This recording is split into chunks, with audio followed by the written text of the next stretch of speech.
thank you very much for taking the time to do an interview with Ultrarunner magazine. No problems at all. No, I love what you guys do. So yeah, anything I can do to help.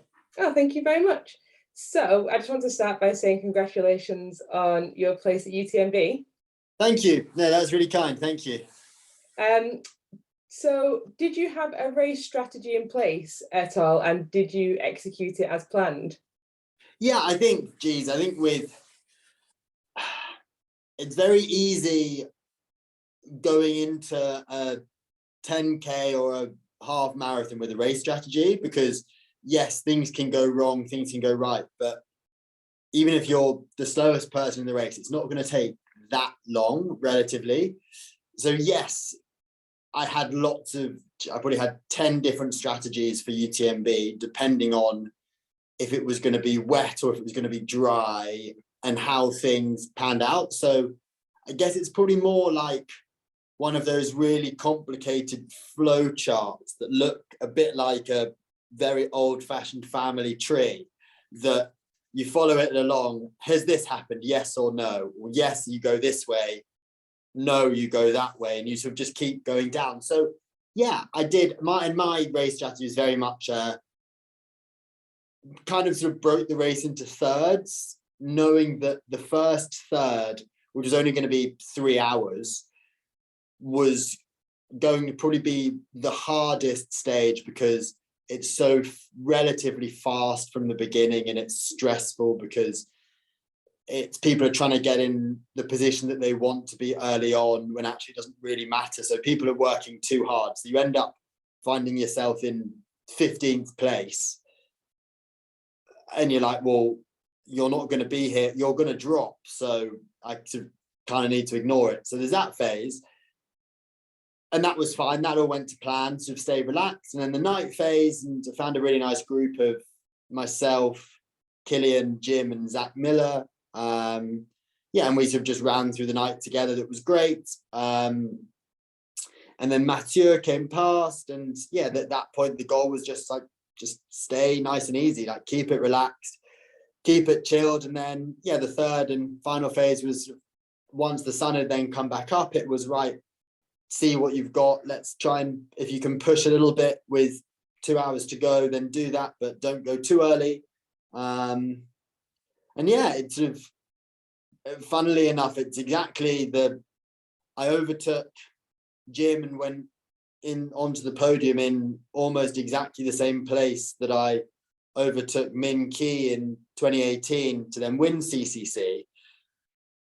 And that works. Like, it's sort of amazing that doesn't really happen very often, but the 2 times I've raced the races, that's what's happened. So I think you now don't need to front run these races. You can sort of be a little bit more relaxed and yeah, ease into them. And yeah, so that was my race strategy was, yeah, go take it easy as much as you relatively, yes, it's going to be hard, but get everything ticked off, get from checkpoint to checkpoint, keep eating, keep hydrating. And yeah, then after that, you're just, cooking on gas, and you roll the dice. Who knows what's going to happen, because it's 100 miles.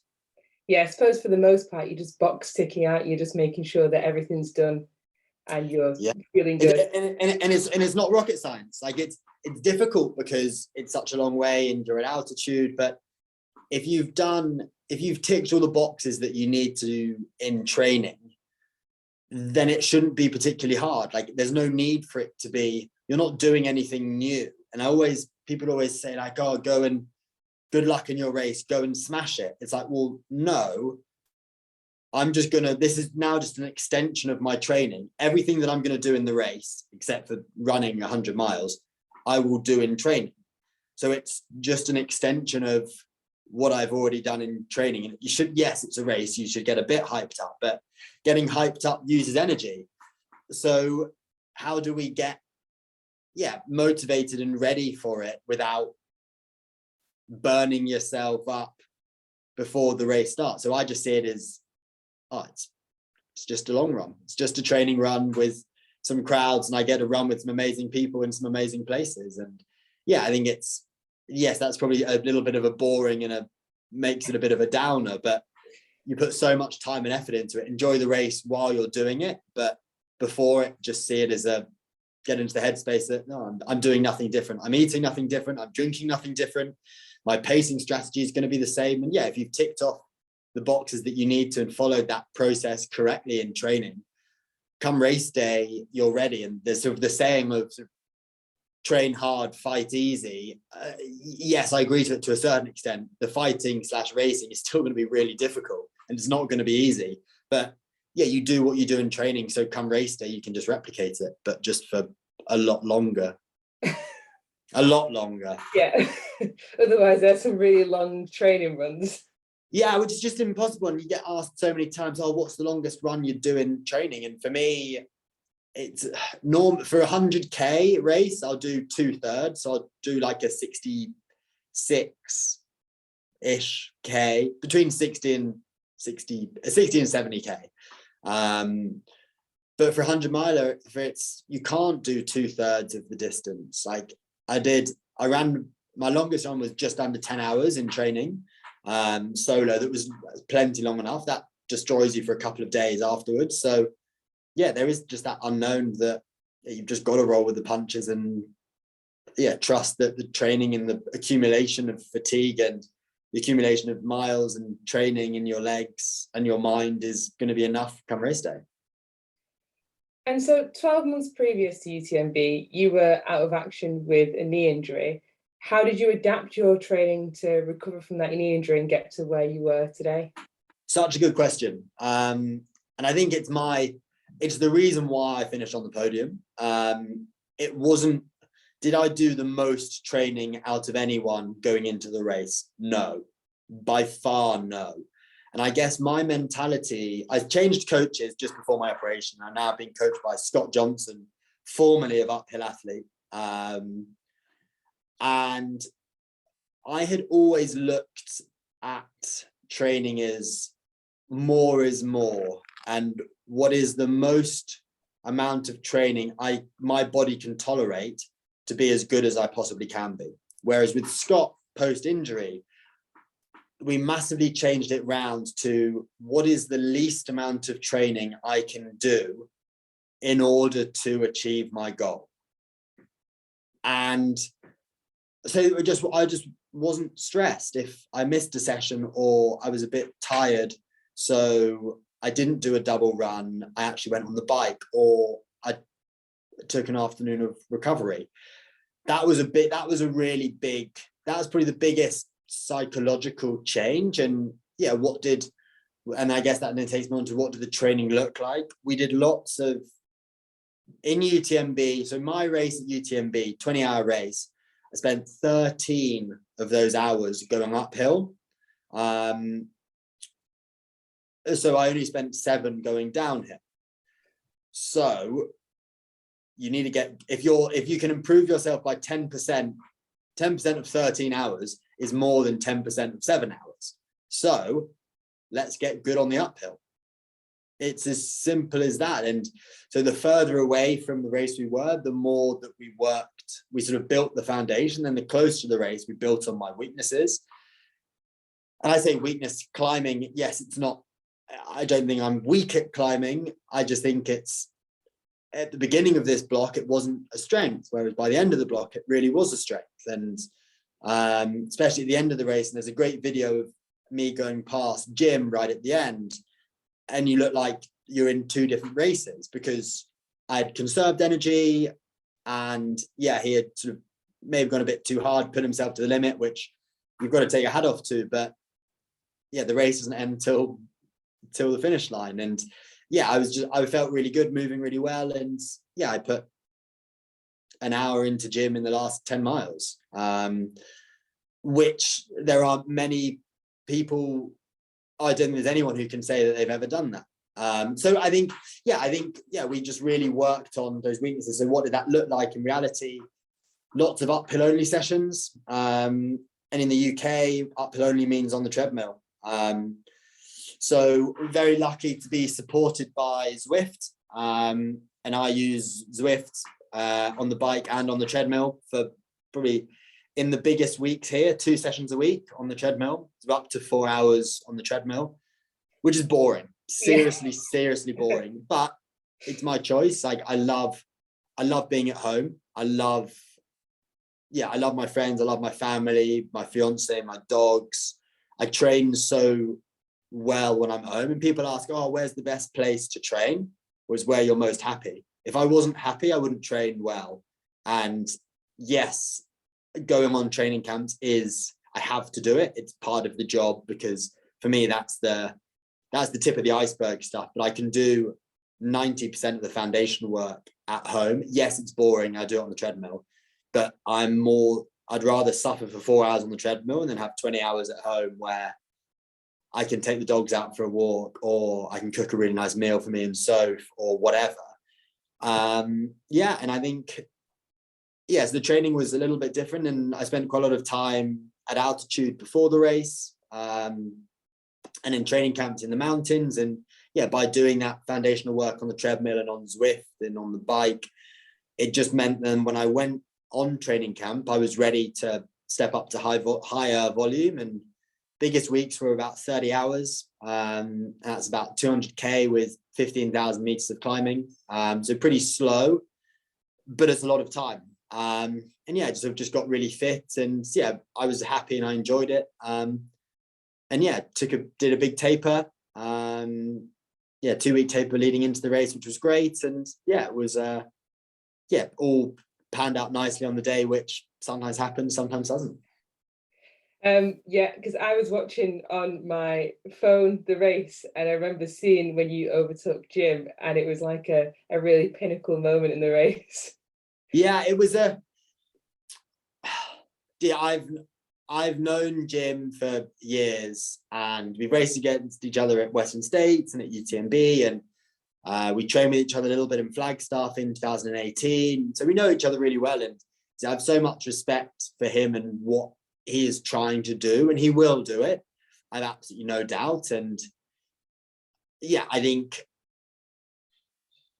did he go off a little bit too hard? Possibly, but had he not, would it have happened? Like, you don't know unless you try. So I think he's so capable of doing it. He is one of the best out there, and I have so much respect for him. So passing him was sort of it felt great. I felt a bit sorry for him, because I think he deserved the amount of effort he put in, deserved to be on the podium as much as anyone else did. But you've just got to give your everything, and if you misjudge it by 0.5%, then things can get very tough very quickly. And so I think, I'm looking forward to seeing Jim again, and we've spoken a lot since the race, and looking forward to lining up against him on another start line soon, and see what happens. It is lovely, because even though you are competing against each other, it's not really a competitive sport, is it?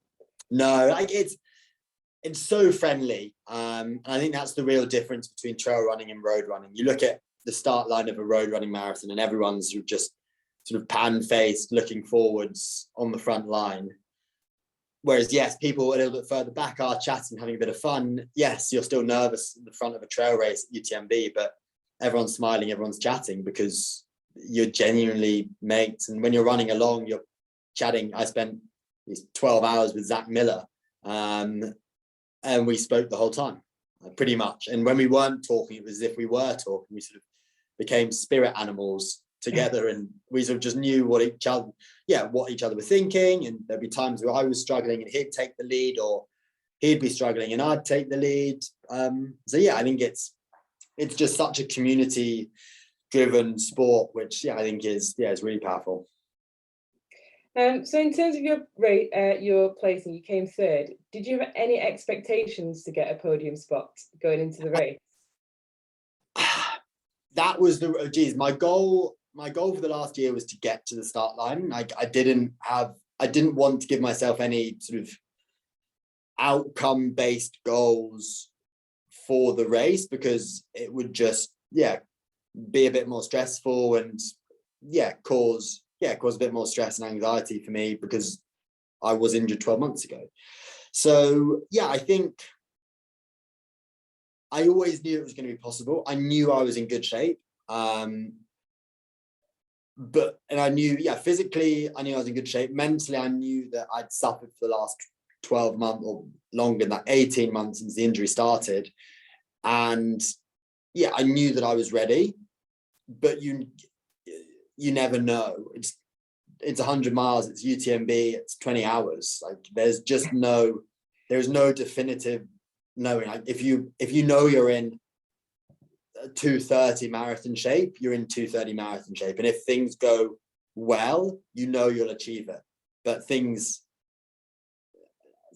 can't change that long, which is only 2.5 hours. Yes, the weather might be bad, but everything else is pretty controllable. Whereas for a 20-hour race, there are so many uncontrollable factors. So yeah, I thought it was in and around there where it might be possible. But yeah, you never know. Everyone's going to slow at the end, and you just hope that you slow less. And there were times where I thought, oh, we're actually not moving that well, and people must come past us, and then no one does, and you think, oh, actually, I might be moving okay. And you hear that the next person behind you is 40 minutes away. You're like, well, actually, let's just keep doing what we're doing, one step at a time. And yeah, I didn't really think about I didn't know that the podium was sewn up until halfway down the final descent with probably 10 minutes to go. I just didn't know if Zach was going to be coming quick or if Jim was going to find a second wind and push through. So yeah, it was pretty surreal. I believed in myself, knowing that I could do it, having won CCC there. I didn't think I was going to win. There was no point where I thought, and if I did win, it would mean that I wanted to race against people at their very best. And I think what tends to happen at UTMB is from the front group, lots of people drop. There's normally a bigger front group, people drop, and then the second group comes through to win.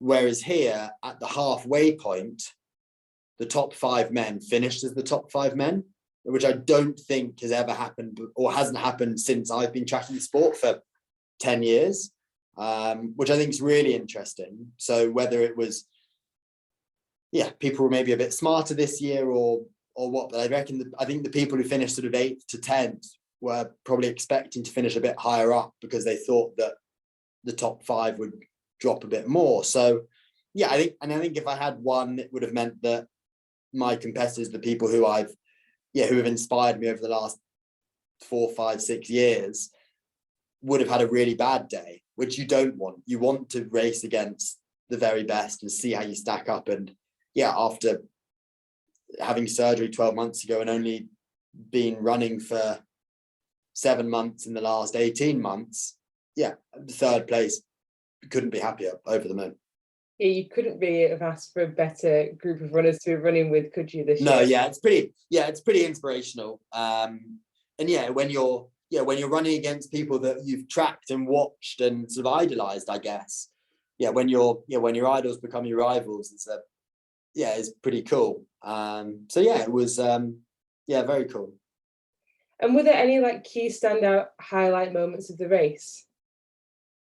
Apart from crossing the finish line, which I imagine was probably the biggest one. Yeah, I think for me it was, I hadn't really been tracking the time, but it was until Courmayeur, and I realized that I was planning on getting to Courmayeur in 9 hours, and we got to Courmayeur in 8 hours 12 and left at 8 hours 18, which we're we're well up on time. We've then now got a big climb, then a flat, then a big climb. And there's the sun's going to rise sort of as we're climbing to Grand Col Ferret, which is what I had planned it to do. And we went up and over Grand Col Ferret and it was still dark. And we're actually we are moving really well. And then, when the sun came up, we were pretty near Trion. We were sort of at the bottom or near the bottom of the climb from Grand Col Ferret. And we're like, wow, we are an hour ahead of where we thought we were going to be. We are moving really well. Let's just keep going. So I think that was a pretty big moment. And then, for me, in 2018, leaving Valacine with 10 miles to go was a big moment. It was you ask yourself, how much do I want this? How much are you prepared to suffer? How much are you prepared to hurt?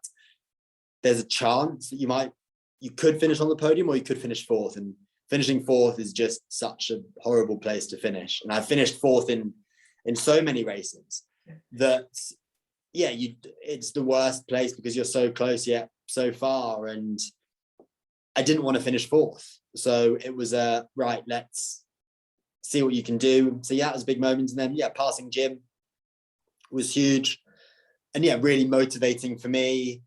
And then the finish line is obviously, just, well, I couldn't really see, I was crying a bit too much, but, very emotional, but they're very worth the sacrifice and the suffering. Could you sum up in one word the feeling of crossing the finish line at UTMB? Emotional. And I think that's for everyone, and everyone's had a different journey to get to their finish line. And in my view, anyone who gets to the finish of UTMB has achieved. Whether you're Killian and you've set a new course record, or you're the last person to cross the line 10 minutes before it's cut off, like, you've both done exactly the same thing. You've achieved your goal. And I think that's truly special. And all of those emotions coming through. She's only a third of the race dropped out. Like, that's mad. Yeah. So I think emotional, because everyone's had such a different journey, but the result is exactly the same. Who cares if you win or come last? You haven't lost because you finished. You've achieved your goal. You've got over the finish line, and truly special. Did you have any setbacks in the race? Yes. That broken finger. Yeah, I fractured my finger, which is still not great. It's still a bit wonky, but it's all right. In the pyramid section, so at about 60k in, so it was about 100k, just over 100k, 110k to go. I fell, just slipped and hit my finger on a rock, and it was pretty sore, but didn't think too much of it until I got into the next aid station. I sort of looked down and I saw it, and I was like, oh, it's very purple, it's very swollen, and it's a bit wonky. But it was fine. I didn't really, yes, it was my right hand index finger, but you don't really need it. Because when you're using poles, you're not actually holding on to the poles. I use Lecky poles, and it's all just done on a grip on your hand, so you don't actually hold on to it. So it was fine. And opening gels, then I just used my middle finger and my thumb. So it was a bit of an inconvenience, but it could have been a lot worse. Apart from that, it was all right. Smooth sailing. I also got a wet foot quite early on. That was an inconvenience, but I lived. The race conditions were really good this year, weren't they? It was. You couldn't wish for any better conditions. It was at night. I put a long sleeve on for the night just because I didn't want to get cold, but that was probably a bit. I didn't need to, but it was just nice. It's what I'd practiced in training, so I thought, right, well, there's no harm in doing it. I can always roll the sleeves up if I get too hot. But conditions were perfect. It was drizzling when we were walking from our chalet to the start line. It was drizzling a bit, but then it stopped 5 minutes before the start. So it genuinely couldn't have been better. And for any one of the Ultrarunner readers that have obviously definitely been inspired by you, what would your piece of advice be for anyone who maybe wants to either sign up for UTMB or the OCC or the CCC? I think approach things progressively, or set your goal and then work back and think, right, how can I achieve, what do I need to do to achieve my goal, both in terms of running the qualifying races, but also more importantly, doing the training, both mentally and physically. And I think a training plan is great, but it needs to be adaptable, because there'll be some days where you feel on top of the world, some days where you feel miserable, and it's knowing when to push and when to back off. And I think that's been the thing that I've learned most in the last 12 months since my injury. But at the same time, you've got to have fun. You've got to enjoy what you do. And if you're not enjoying it, find a way to enjoy it. And if you can't find a way to enjoy it, then you need to find something else, because these races take time, they take sacrifice, they take discipline, they take effort, and you've got to enjoy it. You've got to love it. So yeah, find a way to love it. And yeah, if anyone needs any help with that, just send me a message, and yeah, I'll send some suggestions for training sessions, because yeah, you've got to enjoy what you do. Yes, there'll be some runs in the British winter that are miserable, but you know that it's taking you one step closer to that goal, and you know that that enjoyment might sort of maybe not come today, but it will come in a couple of weeks when you sort of realize, oh, actually, I am actually fitter than I thought. Or come race day, you know that you've suffered in harder conditions than you come to the race. So yeah, I think just enjoying it is super important. Yeah, I'm thinking you must have a bigger goal when you're on those 4-hour treadmill plods. Yeah, it's pretty miserable, but yeah, I know that I'm not doing it for the fun of it. I'm doing it because I know it serves a purpose, and I know that no one else is doing those workouts. So when it gets really tough and it's really hard in a race, I know that I've done harder sessions mentally on the treadmill. So when I run in the mountains and I can see these incredible views and vistas, and running with friends, like, it's just easy. It's not running on the treadmill staring at a wall is hard. But yeah, and then when you get to the mountains, it's just easy.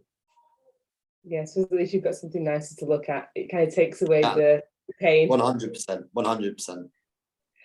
What is next for you, Tom? What races have you got lined up? Oh, good question. I'm not really sure. It's taken me a little bit longer, I say, than planned. I hadn't really planned on getting back into training. And I'm just starting to get back in now. I got a little bit sick post UTMB, as I think most people did. So yeah, so just starting to get back into some training now. I'm down to do the Trail Running World Championships in Thailand, but I think that's looking less and less likely, because if I were to go, I'd be disappointed if I came second, because I think I've done the work earlier in the year to do it. But yeah, I think it's difficult to come off 100 miles and see. So yeah, who knows? I've not said no yet, but it's up in the air. My big goal for next year is Western States. And lucky enough to have a golden ticket already from UTMB. So yeah, it's looking to peak for a fast 100-mile race in end of June. So in an ideal world, that looks like a quick winter, focusing on some speed, but speed bias. So British cross country, perhaps, without giving too much away. But yeah, I'll race some cross country this year, and maybe a road 10K or road half marathon around Christmas, New Year time.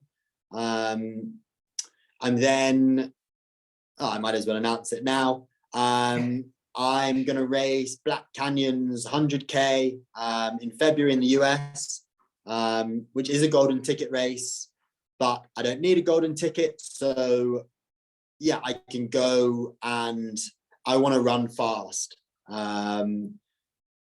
So for me, it's a stress-free race because the result doesn't matter. It'll be very tactical and stressful for some people.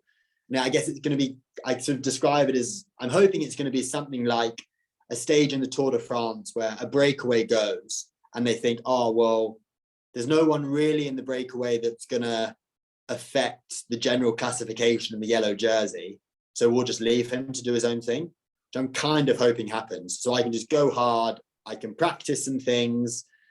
I can do some sort of sciencey experiments. I can measure blood glucose. I can measure lactate at the aid stations, which will be really useful, and using that as a building block for Western States. And I'll go to Flagstaff for some altitude and some heat in the summer, and then race Western States, and try and go, weather permitting. I'd love to go very, very fast, which will definitely be the goal. I have no doubt. Don't forget the biggest endurance run of your life, which is marriage. Oh yeah, but that doesn't count. That's easy. Oh, congratulations. When are you getting married? Oh, I got told yesterday, I think in 46 days. I'm not prepared.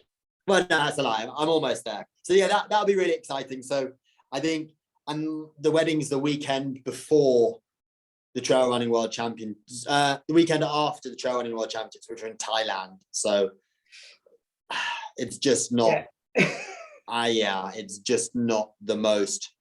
If it was one of the athletes that I coach saying, oh yeah, I'm going to do this race the week before my wedding, it's like, well, what if the race doesn't go to plan? And what if you drop out because it's really hard and you've not done the training? You're just going to be fuming that actually you finished on the podium in every race this year.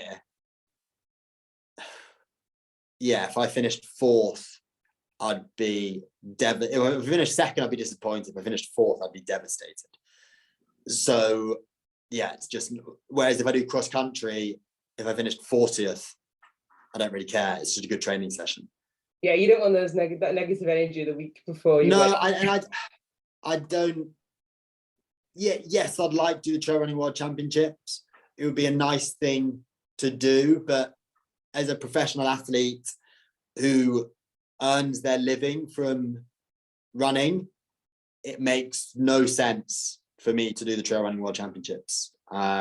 My biggest partner is Adidas Terex, so they're obviously not that keen for me to do it because I'll be in British Athletics kit, which is Nike. I'm also partnered with Red Bull, and I wouldn't be allowed to wear Red Bull headwear. So it just doesn't really make sense. Like, it's nice to have, but I don't know. It's not really. It becomes very difficult in a sport that is not recognized by your governing body. So you do everything on your own and expect to sort of rock up and race well.